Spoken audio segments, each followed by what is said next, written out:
Hey guys, my name is Daniel and I am your host on the Let's Talk Retouching podcast.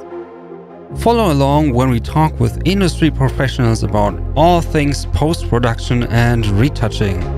I'm sure it will either be entertaining or educational, so please enjoy.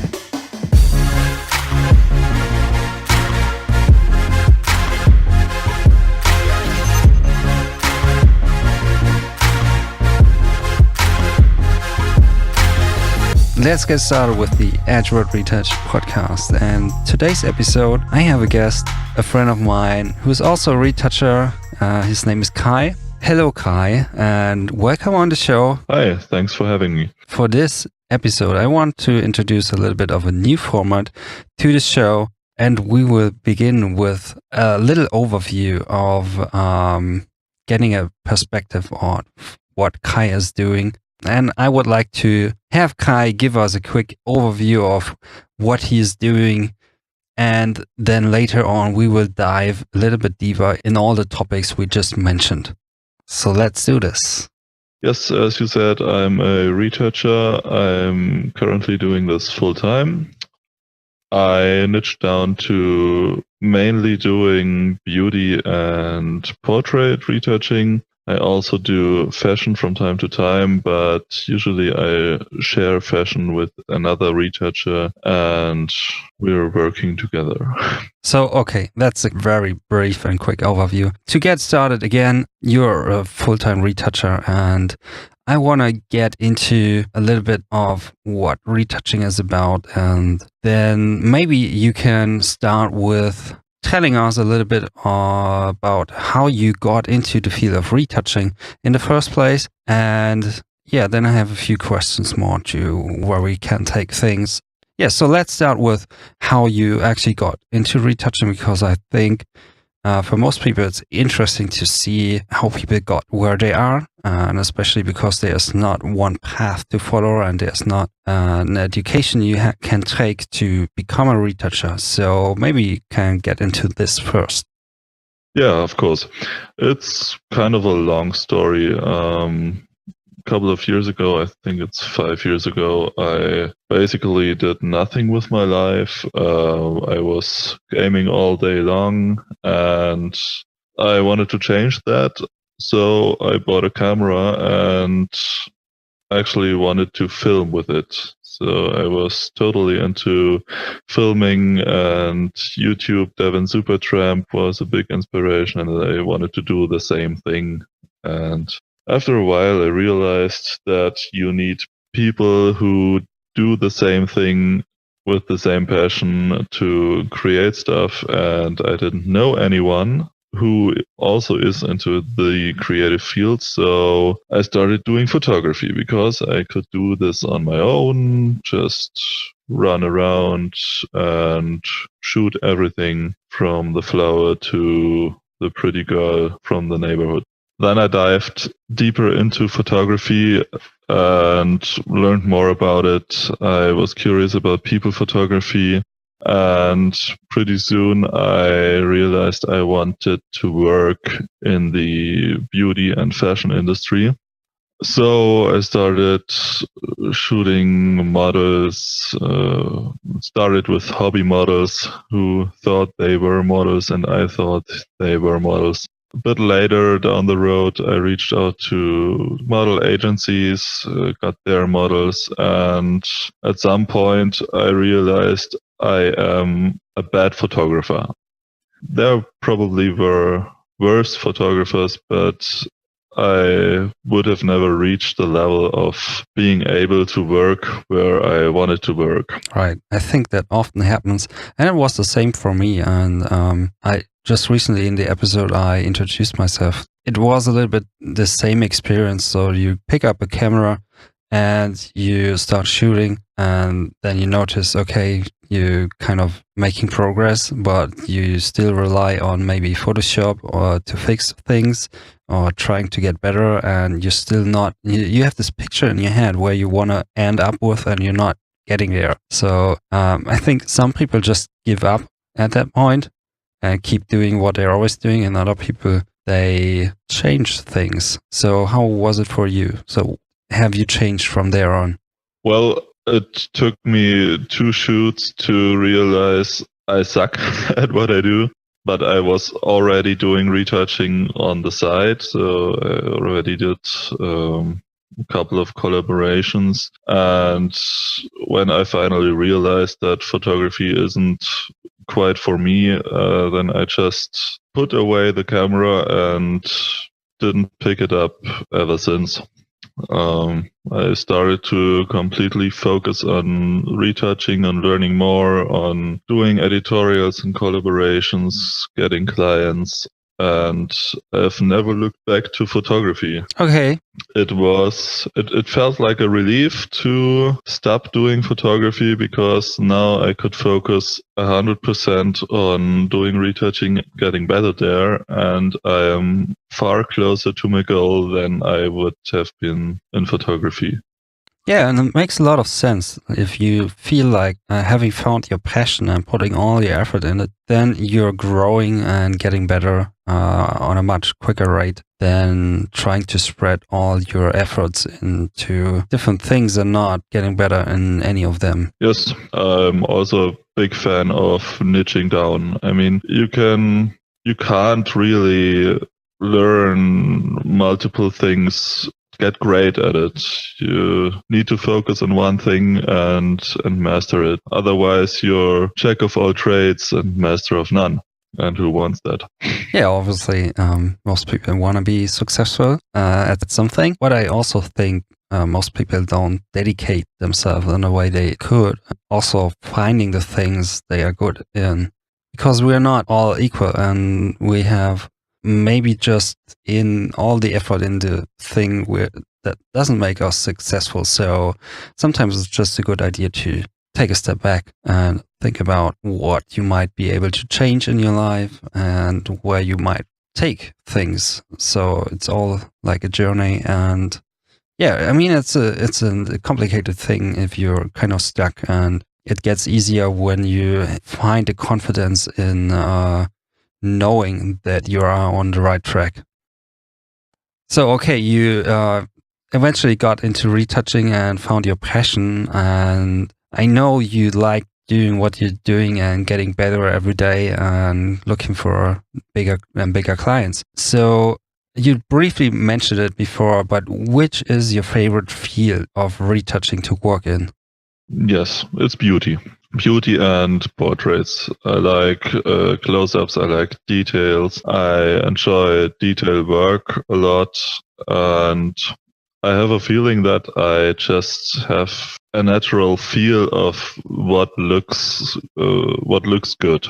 I look at the image and I see what has to be fixed and what is a disturbance in the image, and I can't really explain it. Usually comes from my gut, and the clients like it. At least it seems like it. But you also mentioned working in fashion and working on fashion images as well. So how do you think are they different, and what you like more about the beauty thing than you like about working on fashion images? Well, as I said, I like details a lot. I like when you have really crisp skin structure, which you usually don't see that much in fashion because, of course, you're closer in beauty than you are in fashion. In fashion, colors and composition and all that matters more than the detail work. Of course, it matters a lot in beauty and portrait as well. So for me, it's also the same. I do both fashion, but also beauty. And I personally also like beauty much better just because of the fact that I am super drawn to faces and the facial structure and shapes and how humans are so different. And then another thing I noticed is like there are quite some men working in fashion, like doing post-production, but for beauty images, it's due to the topic of the purpose of creating beauty images is mostly to advertise for makeup and stuff. And therefore it's kind of mostly women, I would say. And I get it a lot, like getting asked how you as a man can do it, because I'm not experienced like women who do their own makeup and stuff like this. So have you ever encountered something similar, like getting weird questions? Or what I also get is when you know stuff about how makeup is applied and seeing it in real life for girls who are not as experienced as like a professional makeup artist. I'm actually a pretty big makeup fan. I love walking through drugstores and check out the latest makeup, put it on my hands, and when it glitters, it's the best. And yeah, I also enjoy seeing the makeup work the artists do on the faces.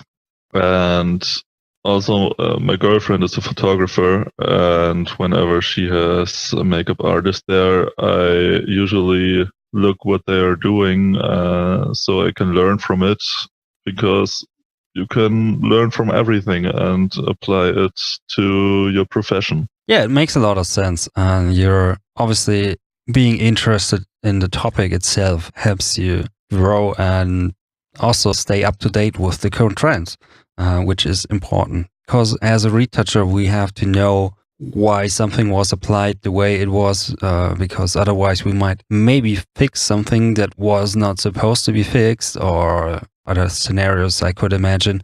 But yeah, having this interest is, I think, really valuable. Yeah, again, as a man, it's usually not expected, so I sometimes get weird questions. And I mean, for you working with your girlfriend and being super into makeup, it's probably a different story than it is for me. So yeah. Well, yes, I also get a lot of questions about what I actually do. I live pretty rural, and for people here, a photographer is the small town photographer who does the wedding shots of some couple, and they don't really know there is an entire beauty industry or even the need of retouchers. They ask a lot of questions what I do there and why this even is needed, and if they could just send me their selfies and I would make them pretty. And I try to dodge all those questions as good as possible, because I'm just tired of telling them what this is actually about. And you probably also know the entire discussion if retouching is bad or not. Yeah, sure. But I think it's an interesting topic to talk about, is which clients we work for and running it as an online business versus living in a more countryside area and having local businesses, local photographers with much different needs. And I can agree. Some of them, they don't have the experience with retouchers. They might ask questions if who would pay the amount of money we get for all the retouching and if there is even a market for it. But obviously they just come from their standpoint of what their business is based off. And it's a completely different world. So if they're shooting for private clients, that's completely different than advertising agencies and photographers working on, advertising campaigns. So that's a whole other ball game, and not everyone in smaller cities understand the concept. So yeah, maybe a little bit later we talk a little bit about how we might reach out to clients and how our business model might be structured. So the next thing I want to get into, so we talked a little bit about how you got into retouching and which fields you are working in, and also a little bit of what I do. So the next thing is I want to transition a little bit into workflow stuff. And the first question I have is, let's talk a little bit about the stuff you're using to get work done. So first questions, we all have to use some sort of computer. And first question will be, are you a PC guy or are you a Mac guy? 100% PC guy. Okay, so no hate here to all the Mac users. I'm a PC guy as well. Maybe you want to explain why you like PCs better than Macs? Because I have always used PCs. I have the feeling with a PC I get more bang for the buck. I can build them myself. I can administrate them myself, which you could technically do with the Mac as well. But yeah, Macs are expensive. That is one of the biggest reasons I don't have the customizability I have with a computer. I think Macs are great if you buy into the entire Apple ecosystem, because that's what it actually is for. I mean, you can't really benefit from it, but if you have the entire ecosystem, it's actually pretty cool. But for my work, my PC is fine, and I also don't use any other Apple products, so it's pretty clear where I will stay. Okay, so it gets the job done, and it's cheaper and more efficient for you. So yeah, I mean, I don't want to start the discussion, but I think it's like a nice teaser question, because everyone has an opinion why they're sticking with one or the other. So yeah, but other than computers, what are you using? Are you using a tablet? I hope you're not using a mouse. I mean, I know you're not using a mouse, but I think I've even seen, like, when you're browsing YouTube and watching videos and you hear the clicking noises when I'm recording tutorials, and I'm like, man, you're not really professional. You're using a mouse. And again, so let's talk about the other hardware you're using to get your retouching work done. Well, first of all, I use, of course, my Wacom Intuos Pro S. I prefer the S over the bigger ones because I don't want to move my arm around for 8 hours a day. Some people use a smaller projection, some use the normal one, and I also use the normal one. I tried the smaller projection, but it wasn't for me. It was a bit too fiddly. Well, I mean, I'm a guy using really small areas, but I can understand, like, when you're really zoomed out, it gets super hard to work precisely.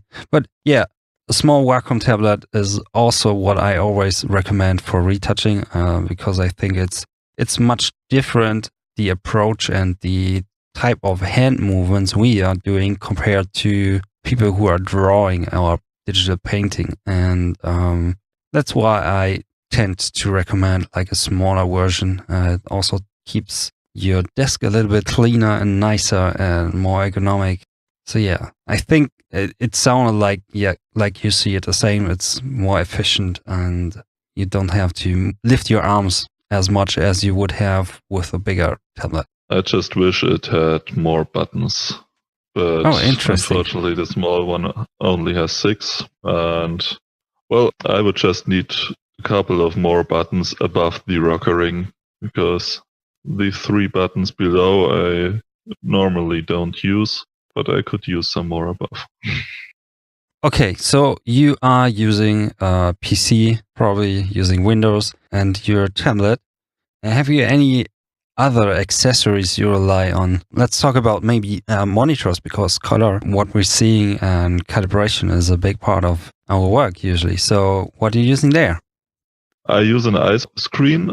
It's a 24-inch model which came in at a pretty affordable price for a professional screen, and I'm actually pretty happy with it.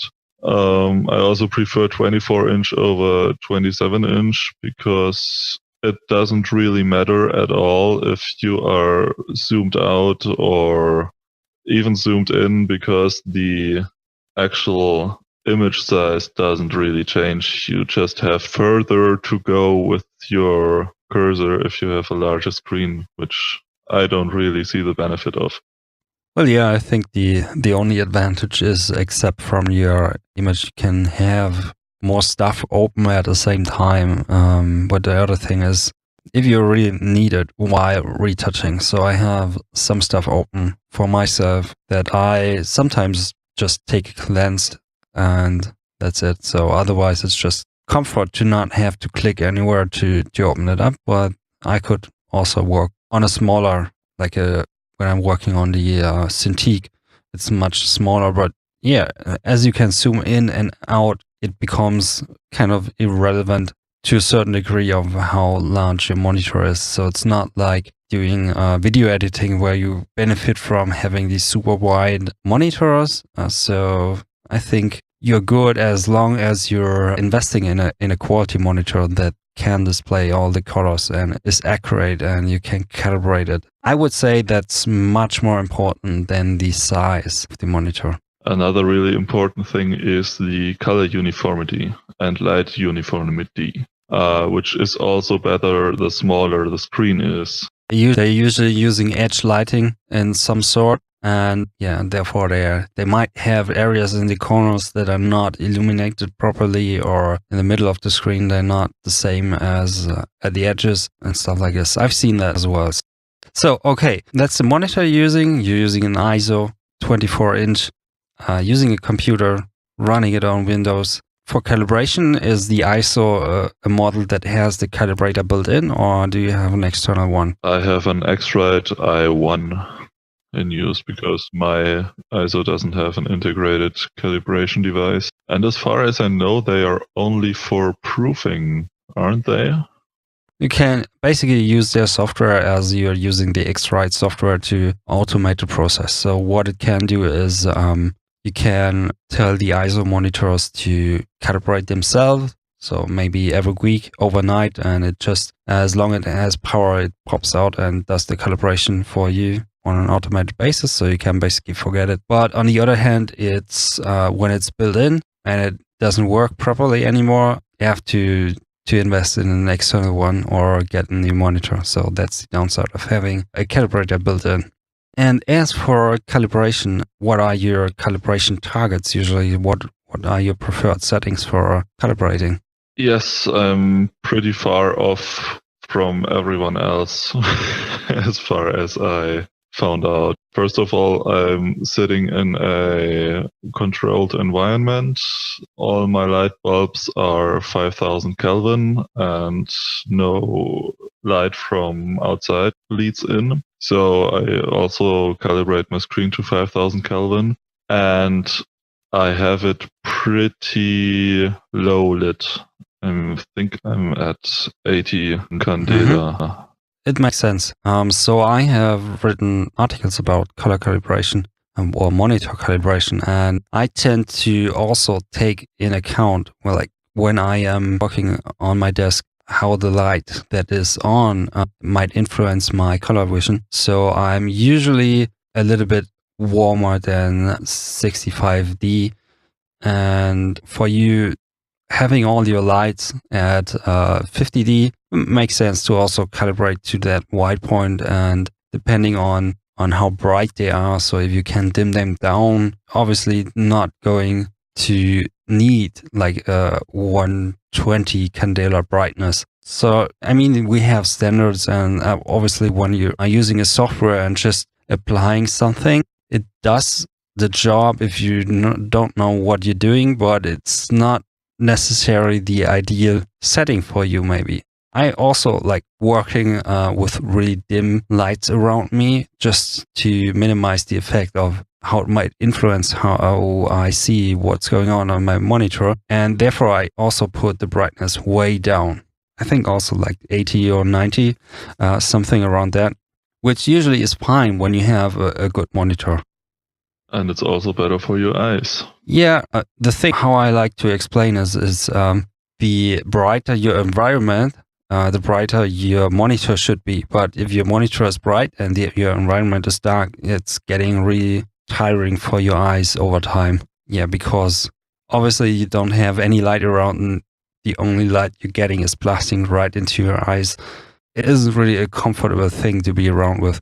And the settings like 65D, 120 candelas per square meter usually come from, so if you are at proof desk or if you are trying to match your monitor to a light box that has a fixed illumination. So then it becomes much more important how your values are chosen, because you're matching two different medias. Other than that, you're matching to your environment, which makes sense to me. I mean, other people obviously recommend differently for some reasons, but it's nice to see that other people also take this in account where they're set up and how the light looks around them. So that's nice to see from my side that you are doing that. And I can also just recommend having a look at where you put your monitor, what you have around yourself, because everything is influencing you. So if you're wearing like a bright yellow shirt, sitting in the dark and having super bright monitor, you will get color bounce from your shirt going up into your eyes and stuff like this. And some people, they might not notice this like being affected, but usually you are in some way or the other. Yeah, I didn't even think of that. Good thing I don't really own any colorful t-shirts. Yeah, black, all right, is usually the way to go, right? Exactly. So who needs colors anyways? I mean, I would assume seeing you in a neon pink shirt, it would be fun, but probably not going to happen. And if so, I wanna have a picture of it. I almost bought a knitted pink shirt a couple of months ago, but we decided for a red knitted shirt, which is also cool, but I wanted the pink shirt. So I'm kind of a goofy guy sometimes. Yeah, but you're probably not wearing it while retouching. Maybe we should do t-shirts, like a retouching outfit in the most annoying colors, just for fun. So anyways, the next thing I want to talk about is, like, we talked about the hardware and all the stuff. So now let's get into which software you're using to get your work done. And so maybe talk about the software you're using. So for raw processing, image editing, and then we can transition into, or maybe you start explaining how your workflow is set up from start, like opening up and then talking a little bit about the software as you go. Well, for a start, I use Capture One for the entire raw conversion. So you're importing your files from your clients. So I know both Lightroom and Capture One, they have image libraries where you can tag and sort through your images, but Capture One also offers you the option to just work session-based and not catalog-based. So which is your preferred way to doing it? I actually prefer the cataloging of Lightroom because I think it is way easier to see where all the files are. Still, I work session-based in Capture One. I do the project, I import the files, start matching the images light-wise, and then I go to Photoshop. So I don't really do a lot in raw processing. I make sure the images are properly exposed. They all have kind of the same exposure. Maybe open up the shadows a bit to get to bring the details back in order to get a good foundation for your retouching, right? Exactly. And one of the most important things, drag the sharpening down to 0 because it can mess up all your cloning. So yeah, as far as I know, there's a setting in Capture One also to export the image and disable the sharpening completely. And I do that for most cases, or also drag the sharpening down. For one, I think there are way too many images out there that are completely over sharpened. They have artifacts, and people just might not be aware of how destructive sharpening can be and how it can diminish the quality of your image. And there are also other ways of making an image appear sharper without the super small radius sharpening going on in the image, because that easily creates artifacts and you can't get rid of them anymore without even more diminishing the quality, because you might be able to blur it, but again, you won't be able to get the original quality back. So I can agree on sharpening if necessary later, but I'm a fan of sharpening as little as possible. Yeah, I also barely do any sharpening to the image because it's usually not needed. I can't even remember when was the last time I sharpened an image. Yeah, I also rarely get clients to get back to me and ask for more sharpness anyway. So I think we have a tendency, because also there are a lot of tutorials out there explaining how to sharpen, and it might be an easy way for people to think they are enhancing their images, but I think also there are better ways to enhance images in a more quality way as well. I think all there's to say about sharpening, not sharpening too much and too much usually is sharpening, basically. Yes. Let's talk about your workflow. Is there a preferred color space you are working in? And also, when you are delivering your images, which file formats are you exporting in, which color profiles and stuff like this? So I think that's also interesting for the listeners to hear about. Well, I work in Adobe RGB because why would I want to miss out on any color, especially if my screen enables me to see them. When I export the files, I usually give the client a couple of exports. I usually export them a web version, a high res in sRGB. Then I also give them a Facebook version with the right resolution for Facebook. And of course, they will get a high-res flattened PSD with Adobe RGB. I even wrote them a little note how they properly export their Adobe RGB file to whatever they want. Yeah, it's a good thing to know because like we always expect the other side to do the right thing, but sometimes it's good to just include a little note how to treat it the best way possible. So it can't harm to set up a routine and to always include such notes to your clients. Or at least what I always ask, how the preferred way for delivering the format is, or the file is, in terms of the color profile. Because like editorial, they might directly work with a printer, and others they will push the files further to someone else, and that might influence how they want the files to be delivered, basically. So yeah, it can be a confusing topic to the client and the contractor side if it's not clear how to deliver it. So either way, giving it different options is a good way, I think, or setting up the communication in a way that it's super clear to both sides how to deliver the files and how the result of the work should be delivered. Yeah, instructions from the printer is as good as it gets.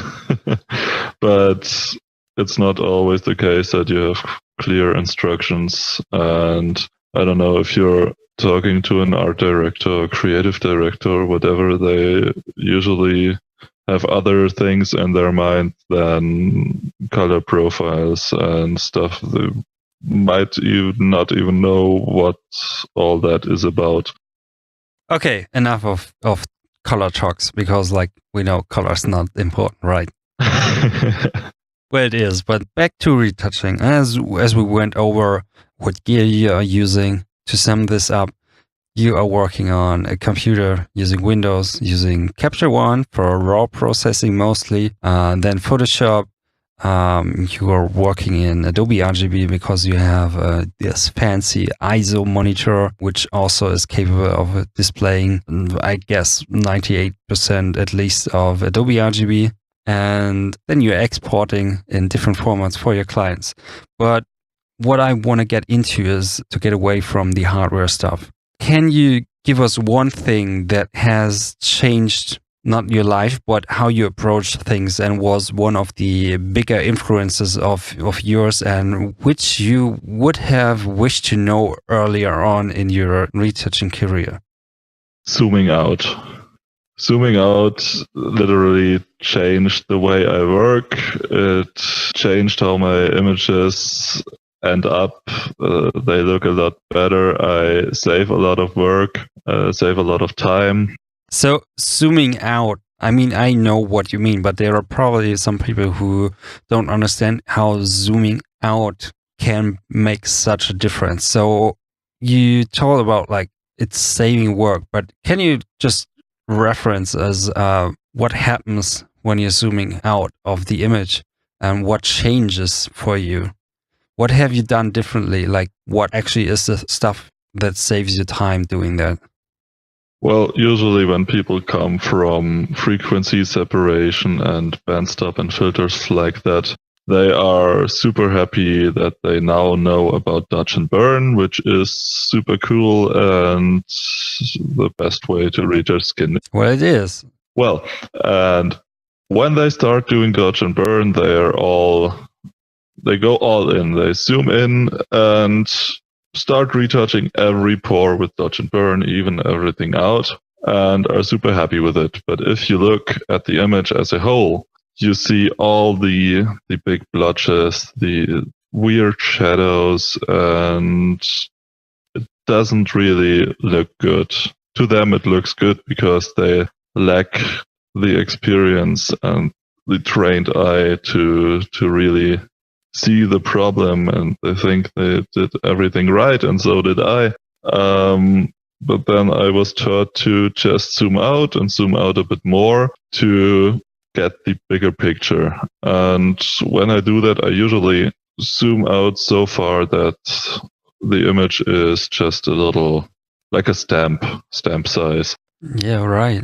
I mean, we're using technology and being able to get into a bird's field of view, or looking at the whole picture, so to speak, like taking a step back to see the whole picture, like on a painting. So you can have all the details, but taking like 1 or 2 steps back, you can reference it in a different way than you can while standing in front of it, just 1 foot away, because you don't even see what's going on the edges anymore, because of your field of view and stuff like this. And yeah, so I can understand like how taking a step back, literally zooming out, is the same. So when did that change? You briefly mentioned is like you have learned dodge and burn on a different scale, so to speak. And I know there are techniques, and they call it mostly micro dodge and burn, and they're getting into like evening out skin pores and stuff like this. So how would you explain how long it took you to get away from this approach? And maybe you even remember what got you away from it and how it felt saving the time and changing your approach on this technique. It didn't take me too long because I have 2 great mentors who always tell me what I do wrong. So I never did anything right, and I've learned from it. So it changed my workflow drastically, and I don't really zoom in ever since. Especially if you work for web or just small prints, it often isn't really necessary. So I start zoomed out and work my way in until everything looks just fine. Yeah, and it feels great to have the feeling of having learned something new that improved the entire workflow. But it always makes you question yourself what there is now that you don't know. And there always is something you don't know, and there always is new stuff to learn. And I'm still learning every day, and I still get the most eye-opening little hints or tips what I could change. So it basically means to always keep striving to get better and to be aware of not knowing everything, and to be aware of making an effort to get better every day is getting you where you actually want to be. Otherwise, you might just learn something and reapply it to your situation, but maybe your situation might change at some point and it doesn't work anymore. So it's always good to have different tools in your toolbox. And yeah, learning and keep learning. Yeah, stagnation is a bad thing. So I always try to get better, be it retouching itself or my business skills or whatever. Yeah, and business skills are at least equally important than the retouching skills, right? Well, I think you need the retouching skills in order to even start a business. Otherwise, you're just a fraud. And everything that comes then is business skills. Of course, you learn more about retouching, but you should be there that you can already do paid jobs. Right. And then you have to learn about like running a business and doing your taxes and all that stuff that nobody really wants to do, but we all have to do it in some way or the other. Yeah, it's a big part. And speaking of clients, a lot of people struggle with approaching clients and how to get clients. And one part you have already mentioned is to be good in the first place. Otherwise, you might get a lot of denials to your requests of working for other people. And yeah, maybe you can explain, like, I know you are now working as a full-time retoucher. So how was it for you to get into the field of retouching? Because obviously at some point you haven't had any clients. So do you maybe remember your first client? Yes, I think I do. I think it was expanding the backdrop of a portrait, which I did in 1 minute for 10 euros. Well, yeah, but I mean, it was a paid job, so it was, yes. Why not doing it? It's still like 10 euros is a good income for like 1 minute of work. So what things for approaching clients, not necessarily, we don't have to get into the sequences, like how you approach your clients in a direct way. So, I mean, there's like little secrets everyone has to have, and everyone has a little bit of a different approach, but how is your advertising maybe set up? Where do you want people to go to find you, and which are the places you might look actively or inactively for clients, like social media? Or how do you tend to interact? Because like we mentioned before, it's not like a local business where you knock on doors. So how do you like to approach it for your clients? Well, I don't specifically look for clients, to be honest. I do a shit ton of collaborations and editorial work and all that stuff. And most of my clients came through mouth to mouth.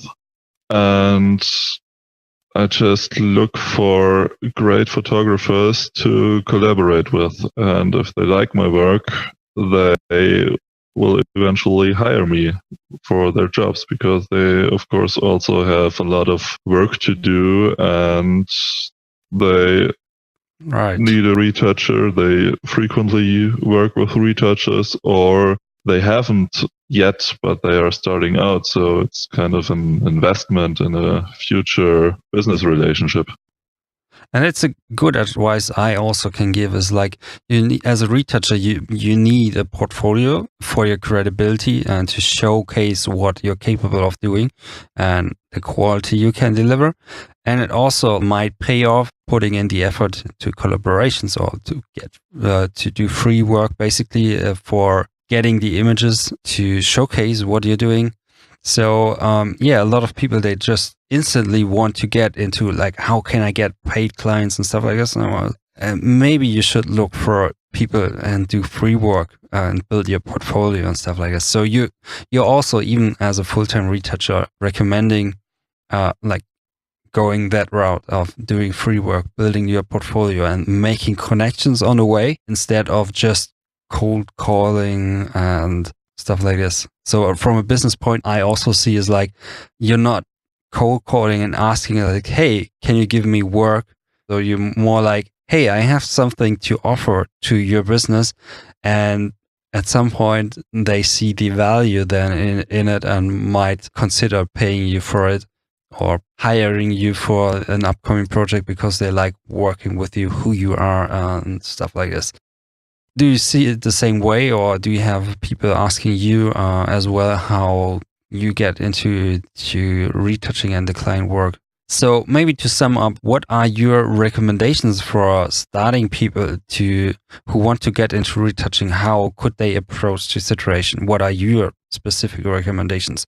Well, first of all, learn what great images look like. Then look for photographers who do those great images. You can learn about it if you just subscribe to Vogue or Harper's Bazaar or Numero, and just learn how good images from the industry look like. Then you can write photographers. There are groups for collaborations where I started out and got my first editorial works.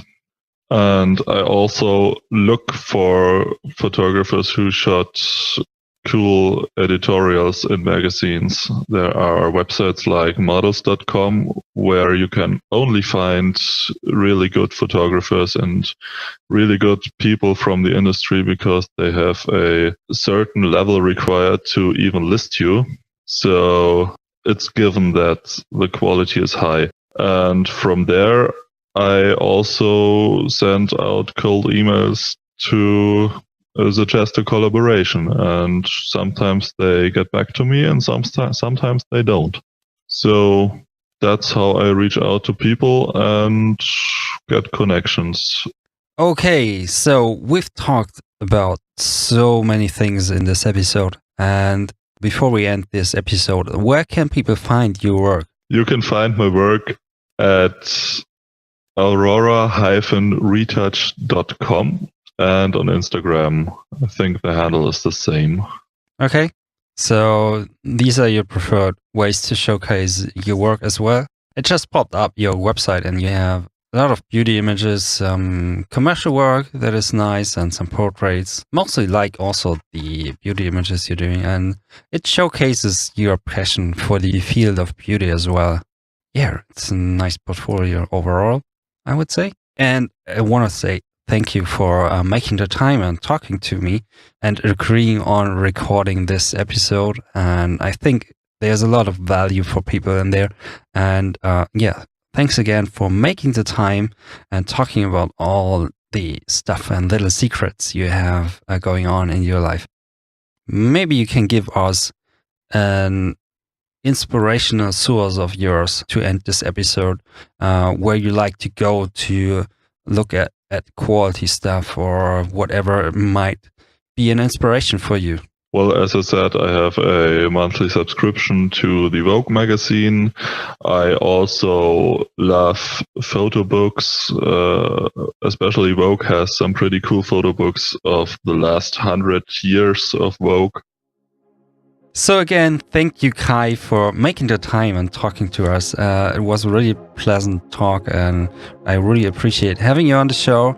So yeah, maybe we can, at some further point, have you back on the show, talk a little bit about different stuff. But I think it was a great introduction to you and the work you're doing. And thank you again for being on the show. Yeah, thanks for having me. So guys, that was it. I'm gonna get out of here. I really appreciate that you have stick around for this long, and I would also like to see you in the next episode. See you then. Bye bye.